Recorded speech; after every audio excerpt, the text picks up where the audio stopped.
kaninong gobyerno na ang Pilipinas ay napunta sa number 1 spot ng Economist Intelligence Unit as the most vulnerable country in Asia geopolitically.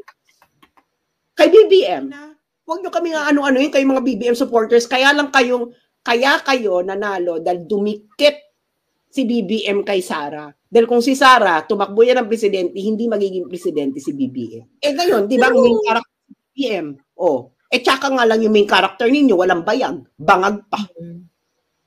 Ito nga mga kababayan, bago natin ituloy ang video na ito, kung bago ka lang sa aking YouTube channel baka pwede makahingi ng like at subscribe at click mo na rin ang notification bell para updated ka sa aking nilalabas na bagong video. Salamat po. BBM, ano bang nagawang mabuti ni BBM ngayon sa bansa? Sige nga, bigyan mo kami ng datos, Chef Vincent. Datos tayo. Dahil papakita ko rin sa inyo ng datos. Nakita mo yung yung investment, pakita mo nga yung Joe, yung diniscuss natin noon. Yung investment, ilang places ang binaba natin? 6! Sige nga, Chef Vincent, pakita ka ng datos. Ano bang nagawa? Oh, kaninong gobyerno na ang Pilipinas ay napunta sa number 1 spot ng Economist Intelligence Unit as the most vulnerable country in Asia geopolitically. Kay BBM, kay Duterte ba? Hindi. Let's speak facts. Huwag niyang pagmamahal mo kay BBM dahil hindi ka mahal ni BBM. Maniwala kasi hindi ka nga niya kilala eh. Ako nga kilala niya eh. Oh, may number pa ako ng mag-asawa. Oh, Diyos mio. Malamang si Duterte ang main character dahil siyang presidente siya noon eh. Ikaw nga, si BBM ang main character mo, yung main character mo naman, wala namang achievement. Anong achievement niya? Yung mga achievement niya, peke. Hindi ka ba magigising? Nag-mention siya ng mga achievement, peke, hindi naman kanya. Lalo na yung yung naka-clear na kami ng 27,000 barangay. Boba! Galing yung mga na-clear na yun, mga na-clear na barangay nung panahon pa ni Duterte, ilan lang yung na-clear mo. Tapos yung farm to market road, nakagawa na tayo ng 50. Putang ina, all those achievements were past achievements of previous administration, tas inangkin niya. Oh, yan ba? Oh, gawin natin main character si BBM. Gusto mo? Oh, anong achievement niya? Ano achievement niya? Diba? O sige, ngayon, kuda, Chef Vincent, Umakyat ka, Chef Vincent, pagtanggol mo, anong achievement? Magbigay ka ng datos sa datos. Oo. Sige nga, nakita mo yung presyo ng bigas? Magkano yung presyo ng bigas? Tarantado to. Ano ka ba? Boba? Hindi mo alam ang nangyayari sa mundo? Hindi mo nangyayari alam sa Pilipinas? O gawin natin main character si BBM, umakyat ka dito. Sampalin mo kami ng datos. O ito, ano yung pinapakita mo, Joey? Sampalin mo sila ng datos na yan. Ayan. Ito yung mga foreign direct investment na bumaba. Ito ay cumulative, no? Ibig sabihin yan, ito yung the foreign investment cumulative levels. So, yung nasa pinakababa, girl. Kasi yan, yung cumulative growth. So, mula nung umupo siya, July 2022, puro negative cumulative growth levels, no? Hanggang ngayon. 2022. December. Ayan, 2022. Hindi ang growth rates yung cumulative. Oo. Wala umupo siya hanggang ngayon, negative ang cumulative growth rate. Ikaw, Chef, achievement yan. Sige nga. Ipaliwanag mo nga sa amin itong datos na to. Magaling ka pala.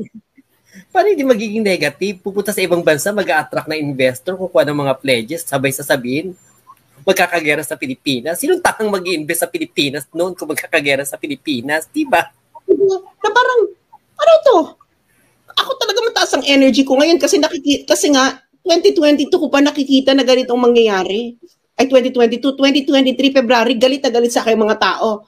Ngayon, nangyayari na. Sabi, hindi mangyayari, sinasabi ni Sas, hindi magkakaroon ng peace, ganyan. Putang ina, nasan yung peace? Yung bansa papunta na ng World War III, ganun ang binibenta ni Babe Romualdez nung in-interview sa Germany. Sige nga, Chef. Ipaliwanag mo nga sa amin yan, nasa matino pa ba? Nasa sanity pa ba ang Pilipinas ngayon? Magbigay ka ng datos. Anong datos? Sige. Mag-name ka nga ng kahit isang malaking kriminal na napatumba na sa panahon ni BBM. Ni BBM, oo. Magbigay ka nga kahit isa. Magbigay ka ng isang pangalan. Or isang malaking oligarch na nagbayad bigla ng utang sa gobyerno. Magbigay ka siya. Magbigay ka ng kahit isang oligarch. Meron? Tang-ina, huwag nyo kami nga ano-ano yun, kayong mga BBM supporters. Kaya kayo nanalo dahil dumikit si BBM kay Sara. Dahil kung si Sara, tumakbo yan ng presidente, hindi magiging presidente si BBM. True. Ayun. Saka putang ina nito, sino tong chef? Wala ka nung mga panahon na kami ay nagtatanggol kay BBM. Kaya nga hindi ikaw nilapitan ni Lisa di ba? Sino nilapitan ni Lisa? Ako sa kasi RJ.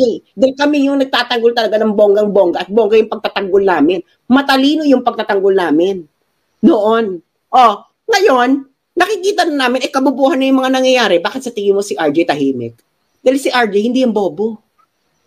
Alam niya kung ang nangyayari ay mali. Kung tama ang nangyayari, si RJ, magsasalita yan. Hindi nagsasalita, di ba? Dahil advanced na ang science. The truth of the matter is, nakikita niya na hindi na tama ang nangyayari. So it's better na mag-quiet na lang siya. Dahil nga kaibigan niya itong mag-asawa. That is the truth of it. Dahil kilala ko yun si RJ, no? Kahit na ganyan-ganyan niya. Alam pa rin niya kung anong tama at mali. Di ba? Ngayon, sasabihin, main character si Digong. Malamang, presidente siya nun. Ngayon, di ba, main character si PM? Tsaka nga lang yung main character ninyo, walang bayag. Bangag pa. Tro! Ano, chef? Ayan, nag-breakfast ka sa akin, nag-dinner ka kay Sas. Tahimik na siya. Totoo, ang hindi dito sa mga BBM supporters natin, why do you refuse to think? Bakit ayaw tumanggap ng facts? Diba? Ba't ayaw tumanggap ng facts? Sorry, Mami Laika, go. Ako okay lang sa akin kung BBM supporters pa din sila, pero magbigay naman sila ng matalinong reason kung bakit. True, yun nga, hindi ka naman pinipilit na, sige, you come to our side. Wala namang ganun eh. 'Di ba? Wala namang ganun. Pero, huwag kang mag-refuse ng mga facts. 'Di ba? Hindi, magbigay ka ng fact. No? Fact to fact. Mag-facting tayo. Let's fact each others with facts. Nagbibigay kami ng facts. Tapos, main character, can you imagine yung response mo sa facts? Main character si Digong, palakpakan, ano ka 4 years old? Hirit yan ng mga hirit yan ng high school. Putang ina, ilan ang bulbul mo? Siguro may ilang anak ka na, nakailang kantot ka na, ganyan pa rin ang hirit mo? Para kang first year high school? Putang ina, tsupain mo na yung sarili mo. Grabe siya. Ayan. Hello, Ziti. Hello, Zach. Hello, kumusta? Ba't wala ng mga notification yung mo? Ano? Wala nang notification yung live? It's a mystery, ayan. Hindi ko rin alam. Hindi rin naman ako nasisyndicate sa Hindi ako nasisyndicate sa Facebook at saka sa sa YouTube yata may mga nagna-notify naman ayan. But anyway, ayan, Zach, anong ZT, ano ang gusto mong i-share? Makinig muna ako doon kay Ma'am Sas. Idol ko yan Okay. Sige. Sige, diyan ka na lang muna. Yung mga banat ng mga BBM. Kasi si Digong binenta yung West Philippine Sea. Puto, paano binenta? Per kilo ba yan? O per gallon? Paano binenta yung West Philippine Sea? Nabibenta pala yung dagat? Oo. Yun nga parang yun nga yung question ko na parang can you please be more precise doon sa pag sinabi nyo, binenta yung nagkaroon ng secret agreement, ganyan. Can you please tell us exactly kung ano yung detriment na dinulot nun? 'Diba? Doon muna. Hindi yung i-assume ninyo na masama siya agad. 'Di ba? Because yung nature nun, hindi naman yun masama, ginagawa naman talaga yun. 'Di ba? Kung magsalita tong mga to kasi, parang, ay kasi verbal agreement. Hindi yan po pwede, yung ganun. It shows yung yung ignorance ng mga tao na nagko-comment sa at ang nakakasama ng loob kasi, yun yung finifeed ni BBM. Etong si BBM, binobobo yung mga tao. Pagkatapos yung mga supporter niya, dahil alam niyang bobo, pinagsasamantalahan niya. 'Di ba? Inagahasa ang mga utak ninyo. That is the truth of it. 'Di ba? Hindi nyo nga ma-explain eh. Hindi nyo nga ma-explain kung ano yung you don't even know what you're talking about. Tapos ma-horrify ka. Bex, kung sabihin yan sa'yo ng jowa mo, Joey, na-horrify ako sa ginawa mo. Ano sabihin mo, Joey? Anong sasabihin mo in return? Anong ginawa mo? Hindi ko alam, pero na-horrify ako. Na-horrify ako. Basta, tatawagin ko. Nanay ko. Nanay mo. Sige nga. Di ba na parang, have you lost your mind? That you don't even know whether this makes sense in your everyday life. Na ma-horrify ka sa isang bagay na hindi mo alam at tatanungin mo yung ibang tao para malaman mo. Pero na-horrify ka na. Putang ina, praning!